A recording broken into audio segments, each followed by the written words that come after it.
Chapter 12. Brute Neighbors. Sometimes I had a companion in my fishing who came through the village to my house from the other side of the town, and the catching of the dinner was as much a social exercise as the eating of it. Hermit. I wonder what the world is doing now. I have not heard so much as a locust over the sweet fern these 3 hours. The pigeons are all asleep upon their roosts. No flutter from them. Was that a farmer's noon horn which sounded from beyond the woods just now? The hands are coming in to boiled salt beef and cider and Indian bread. Why will men worry themselves so? He that does not eat need not work. I wonder how much they have reaped. Who would live there where a body can never think for the barking of bows? And oh, the housekeeping! To keep bright the devil's doorknobs and scour his tubs this bright day. Better not keep a house. Say some hollow tree, and then for morning calls and dinner parties. Only a woodpecker tapping. Oh, they swarm. The sun is too warm there. They are born too far into life for me. I have water from the spring and a loaf of brown bread on the shelf. Hark! I hear a rustling of the leaves. Is it some ill-fed village hound yielding to the instinct of the chase, or the lost pig which is said to be in these woods, whose tracks I saw after the rain? It comes on apace. My sumacs and sweetbriers tremble. Mr. Poet, is it you? How do you like the world today? Poet. See those clouds, how they hang! That's the greatest thing I have seen today. There's nothing like it in old paintings, nothing like it in foreign lands, unless when we were off the coast of Spain. That's a true Mediterranean sky. I thought, as I have my living to get, and have not eaten today, that I might go a fishing. That's the true industry for poets. It is the only trade I have learned. Come, let's along. Hermit. I cannot resist. My brown bread will soon be gone. I will go with you gladly soon, but I am just concluding a serious meditation. I think that I am near the end of it. Leave me alone then for a while, but that we may not be delayed, you shall be digging the bait meanwhile. Angleworms are rarely to be met with in these parts, where the soil was never fattened with manure. The race is nearly extinct. The sport of digging the bait is nearly equal to that of catching the fish, when one's appetite is not too keen. And this you may have all to yourself today. I would advise you to set in the spade down yonder among the ground nuts, where you see the johnswort waving. I think that I may warrant you one worm to every 3 sods you turn up, if you look well in amongst the roots of the grass, as if you were weeding. Or, if you choose to go farther, it would not be unwise, for I have found the increase of fair bait to be very nearly as the squares of the distances. Hermit alone. Let me see, where was I? Methinks I was nearly in this frame of mind. The world lay about at this angle. Shall I go to heaven or a fishing? If I should soon bring this meditation to an end, would another so sweet occasion be likely to offer? I was as near being resolved into the essence of things as ever I was in my life. I fear my thoughts will not come back to me. If it would do any good, I would whistle for them. When they make us an offer, is it wise to say, "We will think of it"? My thoughts have left no track, and I cannot find the path again. What was it that I was thinking of? It was a very hazy day. I will just try these 3 sentences of Confucius. They may fetch that state about again. I know not whether it was the dumps or a budding ecstasy. Mem. There never is but one opportunity of a kind. Poet. How now, Hermit? Is it too soon? I have just got 13 whole ones, besides several which are imperfect or undersized, but they will do for the smaller fry. They do not cover up the hook so much. Those village worms are quite too large. A shiner may make a meal of one without finding the skewer. Hermit. Well, then, let's be off. Shall we to the Concord? There's good sport there, if the water be not too high. Why do precisely these objects which we behold make a world? Why has man just these species of animals for his neighbors? As if nothing but a mouse could have filled this crevice? I suspect that Pilpay and Company have put animals to their best use, for they are all beasts of burden in a sense, made to carry some portion of our thoughts. The mice which haunted my house were not the common ones, which are said to have been introduced into the country, but a wild native kind not found in the village. I sent one to a distinguished naturalist, and it interested him much. When I was building, one of these had its nest underneath the house, and before I had laid the second floor and swept out the shavings, would come out regularly at lunch time and pick up the crumbs at my feet. It probably had never seen a man before, and it soon became quite familiar, and would run over my shoes and up my clothes.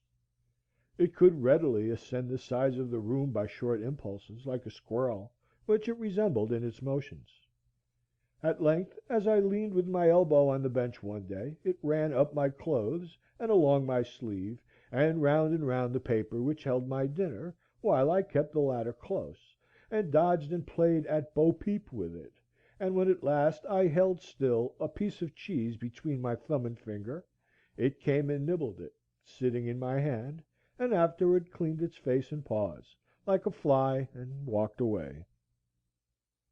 A phoebe soon built in my shed, and a robin for protection in a pine which grew against the house. In June the partridge, Tetrao umbellus, which is so shy a bird, led her brood past my windows, from the woods in the rear to the front of my house, clucking and calling to them like a hen, and in all her behavior proving herself the hen of the woods.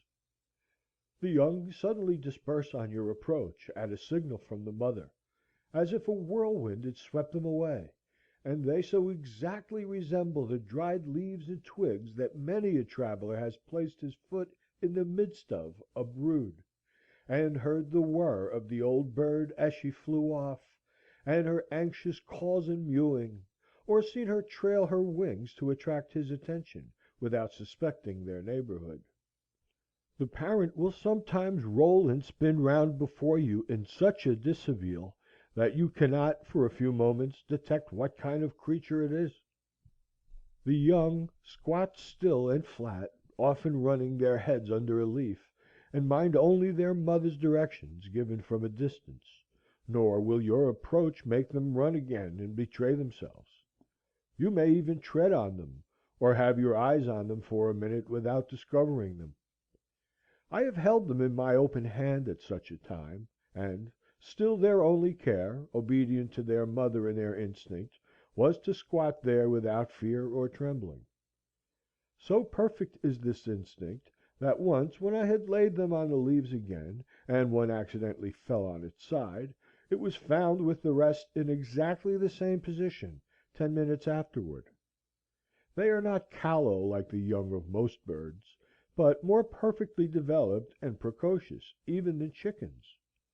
The remarkably adult yet innocent expression of their open and serene eyes is very memorable. All intelligence seems reflected in them. They suggest not merely the purity of infancy, but a wisdom clarified by experience. Such an eye was not born when the bird was, but is coeval with the sky it reflects. The woods do not yield another such a gem. The traveller does not often look into such a limpid well. The ignorant or reckless sportsman often shoots the parent at such a time, and leaves these innocents to fall a prey to some prowling beast or bird, or gradually mingle with the decaying leaves which they so much resemble. It is said that when hatched by a hen, they will directly disperse on some alarm, and so are lost, for they never hear the mother's call which gathers them again. These were my hens and chickens. It is remarkable how many creatures live wild and free, though secret in the woods, and still sustain themselves in the neighborhood of towns, suspected by hunters only. How retired the otter manages to live here. He grows to be 4 feet long, as big as a small boy, perhaps without any human being getting a glimpse of him. I formerly saw the raccoon in the woods behind where my house is built, and probably still heard their whinnering at night. Commonly I rested an hour or two in the shade at noon after planting, and ate my lunch and read a little by a spring which was the source of a swamp and of a brook, oozing from under Brister's Hill, half a mile from my field. The approach to this was through a succession of descending grassy hollows, full of young pitch pines, into a larger wood about the swamp. There, in a very secluded and shaded spot, under a spreading white pine, there was yet a clean, firm sward to sit on. I had dug out the spring and made a well of clear gray water where I could dip up a pailful without roiling it, and thither I went for this purpose almost every day in midsummer, when the pond was warmest. Thither, too, the woodcock led her brood, to probe the mud for worms, flying but a foot above them down the bank, while they ran in a troop beneath. But at last, spying me, she would leave her young and circle round and round me, nearer and nearer, till within 4 or 5 feet, pretending broken wings and legs, to attract my attention and get off her young, who would already have taken up their march, with faint wiry peep, single file through the swamp, as she directed. Or I heard the peep of the young when I could not see the parent bird. There, too, the turtle doves sat over the spring, or fluttered from bough to bough of the soft white pines over my head, or the red squirrel coursing down the nearest bough was particularly familiar and inquisitive. You only need sit still long enough in some attractive spot in the woods, that all its inhabitants may exhibit themselves to you by turns. I was witness to events of a less peaceful character. One day when I went out to my wood pile, or rather my pile of stumps, I observed 2 large ants, the one red, the other much larger, nearly half an inch long, and black, fiercely contending with one another. Having once got hold, they never let go, but struggled and wrestled and rolled on the chips incessantly. Looking farther, I was surprised to find that the chips were covered with such combatants; that it was not a duellum, but a bellum, a war between 2 races of ants, the red always pitted against the black, and frequently 2 red ones to 1 black. The legions of these myrmidons covered all the hills and vales in my wood yard, and the ground was already strewn with the dead and dying, both red and black. It was the only battle which I have ever witnessed, the only battlefield I ever trod while the battle was raging. Internecine war, the red republicans on the one hand, and the black imperialists on the other. On every side they were engaged in deadly combat, yet without any noise that I could hear, and human soldiers never fought so resolutely. I watched a couple that were fast locked in each other's embraces, in a little sunny valley amid the chips, now at noonday prepared to fight till the sun went down, or life went out. The smaller red champion had fastened himself like a vice to his adversary's front, and through all the tumblings on that field never for an instant ceased to gnaw at one of his feelers near the root, having already caused the other to go by the board, while the stronger black one dashed him from side to side, and, as I saw on looking nearer, had already divested him of several of his members. They fought with more pertinacity than bulldogs. Neither manifested the least disposition to retreat. It was evident that their battle cry was, "Conquer or die." In the meanwhile, there came along a single red ant on the hillside of this valley, evidently full of excitement, who either had dispatched his foe, or had not yet taken part in the battle, probably the latter, for he had lost none of his limbs, whose mother had charged him to return with his shield or upon it; or perchance he was some Achilles who had nourished his wrath apart, and had now come to avenge or rescue his Patroclus. He saw this unequal combat from afar, for the blacks were nearly twice the size of the red. He drew near with rapid pace till he stood on his guard within half an inch of the combatants. Then, watching his opportunity, he sprang upon the black warrior and commenced his operations near the root of his right foreleg, leaving the foe to select among his own members. And so there were three united for life, as if a new kind of attraction had been invented which put all other locks and cements to shame.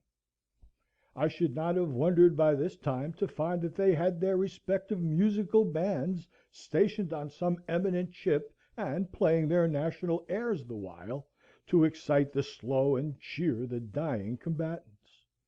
I was myself excited somewhat, even as if they had been men. The more you think of it, the less the difference, and certainly there is not the fight recorded in Concord history, at least, if in the history of America, that will bear a moment's comparison with this, whether for the numbers engaged in it or for the patriotism and heroism displayed. For numbers and for carnage it was an Austerlitz or Dresden. Concord fight! 2 killed on the patriot side, and Luther Blanchard wounded. Why, here every ant was a Buttrick. Fire, for God's sake, fire! And thousands shared the fate of Davis and Hosmer. There was not one hireling there. I have no doubt that it was a principle they fought for, as much as our ancestors, and not to avoid a 3-penny tax on their tea. And the results of this battle will be as important and memorable to those whom it concerns as those of the Battle of Bunker Hill, at least. I took up the chip on which the three I have particularly described were struggling, carried it into my house, and placed it under a tumbler on my window sill, in order to see the issue. Holding a microscope to the first mentioned red ant, I saw that, though he was assiduously gnawing at the near foreleg of his enemy, having severed his remaining feeler, his own breast was all torn away, exposing what vitals he had there to the jaws of the black warrior, whose breastplate was apparently too thick for him to pierce, and the dark carbuncles of the sufferer's eyes shone with ferocity such as war only could excite. They struggled half an hour longer under the tumbler, and when I looked again the black soldier had severed the heads of his foes from their bodies, and the still living heads were hanging on either side of him, like ghastly trophies at his saddle bow, and apparently as firmly fastened as ever, and he was endeavoring with feeble struggles, being without feelers, and with only the remnant of a leg, and I know not how many other wounds, to divest himself of them, which at length, after half an hour more, he accomplished. I raised the glass, and he went off over the window sill in that crippled state. Whether he finally survived that combat, and spent the remainder of his days in some Hotel des Invalides, I do not know, but I thought that his industry would not be worth much thereafter. I never learned which party was victorious, nor the cause of the war, but I felt for the rest of that day as if I had had my feelings excited and harrowed by witnessing the struggle, the ferocity and carnage of a human battle before my door. Kirby and Spence tell us that the battles of ants have long been celebrated and the date of them recorded, though they say that Huber is the only modern author who appears to have witnessed them. Aeneas Sylvius, say they, after giving a very circumstantial account of one contested with great obstinacy by a great and small species on the trunk of a pear tree, adds that this action was fought in the pontificate of Eugenius IV., in the presence of Nicholas Pistoriensis, an eminent lawyer, who related the whole history of the battle with the greatest fidelity. A similar engagement between great and small ants is recorded by Olaus Magnus, in which the small ones, being victorious, are said to have buried the bodies of their own soldiers, but left those of their giant enemies a prey to the birds. This event happened previous to the expulsion of the tyrant Christiern II from Sweden. The battle which I witnessed took place in the presidency of Polk, 5 years before the passage of Webster's Fugitive Slave Bill. Many a village beau, fit only to course a mud turtle in a victualling cellar, sported his heavy quarters in the woods without the knowledge of his master, and ineffectually smelled at old fox burrows and woodchuck holes, led perchance by some slight cur which nimbly threaded the wood and might still inspire a natural terror in its denizens. Now far behind his guide, barking like a canine bull toward some small squirrel which had treed itself for scrutiny, then cantering off, bending the bushes with his weight, imagining that he is on the track of some stray member of the gerbilla family. Once I was surprised to see a cat walking along the stony shore of the pond, for they rarely wander so far from home. The surprise was mutual. Nevertheless, the most domestic cat, which has lain on a rug all her days, appears quite at home in the woods, and, by her sly and stealthy behavior, proves herself more native there than the regular inhabitants. Once, when berrying, I met with a cat with young kittens in the woods, quite wild, and they all, like their mother, had their backs up and were fiercely spitting at me. A few years before I lived in the woods, there was what was called a winged cat in one of the farmhouses in Lincoln, nearest the pond, Mr. Gillian Baker's. When I called to see her in June, 1842, she was gone a hunting in the woods, as was her wont. I am not sure whether it was a male or female, and so used the more common pronoun. But her mistress told me that she came into the neighborhood a little more than a year before, in April, and was finally taken into their house; that she was of a dark brownish gray color, with a white spot on her throat and white feet, and had a large bushy tail, like a fox; that in the winter the fur grew thick and flatted out along her sides, forming stripes 10 or 12 inches long by 2½ wide, and under her chin like a muff, the upper side loose, the under matted like felt, and in the spring these appendages dropped off. They gave me a pair of her wings, which I keep still. There is no appearance of a membrane about them. Some thought it was part flying squirrel or some other animal, which is not impossible, for, according to naturalists, prolific hybrids have been produced by the union of the marten and domestic cat. This would have been the right kind of cat for me to keep if I had kept any, for why should not a poet's cat be winged, as well as his horse? In the fall the loon (Colymbus glacialis) came, as usual, to molt and bathe in the pond, making the woods ring with his wild laughter before I had risen. At rumor of his arrival, all the mill dam sportsmen are on the alert, in gigs and on foot, 2 by 2, 3 by 3, with patent rifles and conical balls and spy glasses. They come rustling through the woods like autumn leaves, at least 10 men to one loon.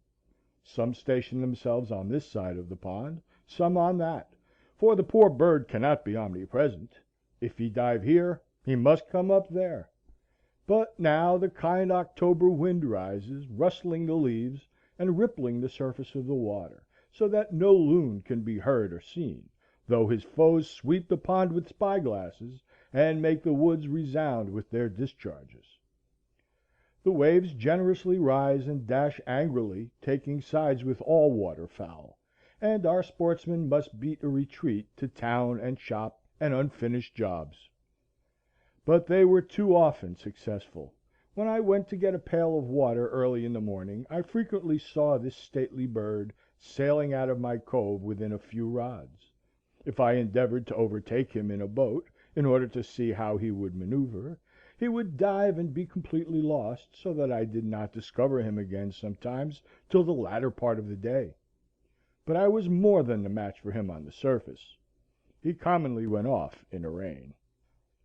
As I was paddling along the north shore one very calm October afternoon, for such days especially they settle on to the lakes, like the milkweed down, having looked in vain over the pond for a loon, suddenly one, sailing out from the shore toward the middle a few rods in front of me, set up his wild laugh and betrayed himself.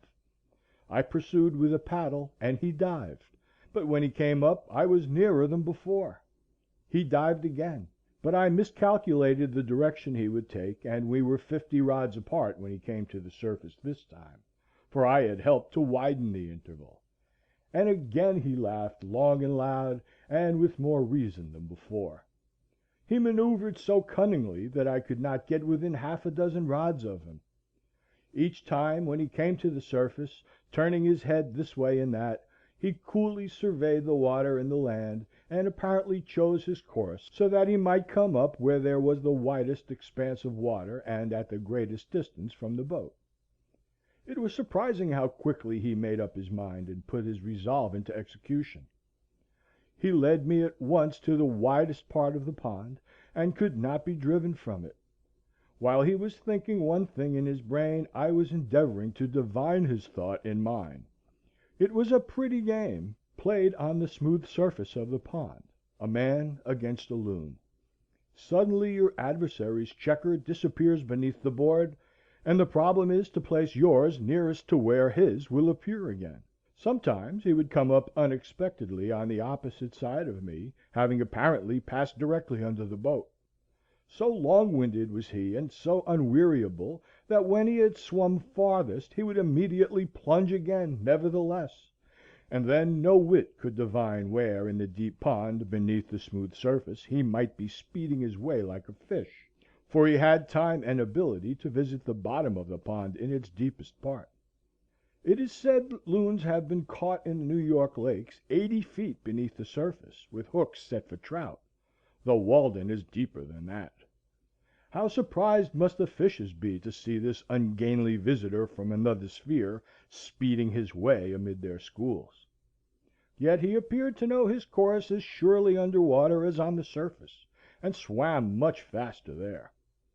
Once or twice I saw a ripple where he approached the surface, just put his head out to reconnoitre, and instantly dived again. I found that it was as well for me to rest on my oars and wait his reappearing as to endeavor to calculate where he would rise, for again and again when I was straining my eyes over the surface one way, I would suddenly be startled by his unearthly laugh behind me. But why, after displaying so much cunning, did he invariably betray himself the moment he came up by that loud laugh? Did not his white breast enough betray him? He was indeed a silly loon, I thought. I could commonly hear the splash of the water when he came up, and so also detected him. But after an hour he seemed as fresh as ever, dived as willingly, and swam yet farther than at first. It was surprising to see how serenely he sailed off with unruffled breast when he came to the surface, doing all the work with his webbed feet beneath.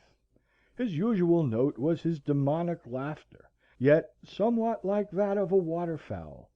But occasionally, when he had balked me most successfully and come up a long way off, he uttered a long-drawn, unearthly howl, probably more like that of a wolf than any bird, as when a beast puts his muzzle to the ground and deliberately howls. This was his looning, perhaps the wildest sound that is ever heard here, making the woods ring far and wide. I concluded that he laughed in derision of my efforts, confident of his own resources. Though the sky was by this time overcast, the pond was so smooth that I could see where he broke the surface when I did not hear him. His white breast, the stillness of the air, and the smoothness of the water were all against him.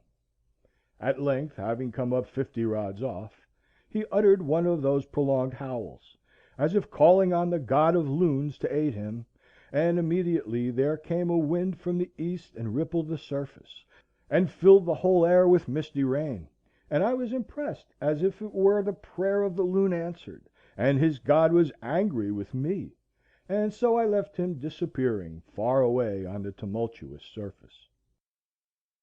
For hours in fall days I watched the ducks cunningly tack and veer and hold the middle of the pond, far from the sportsmen, tricks which they will have less need to practice in Louisiana bayous.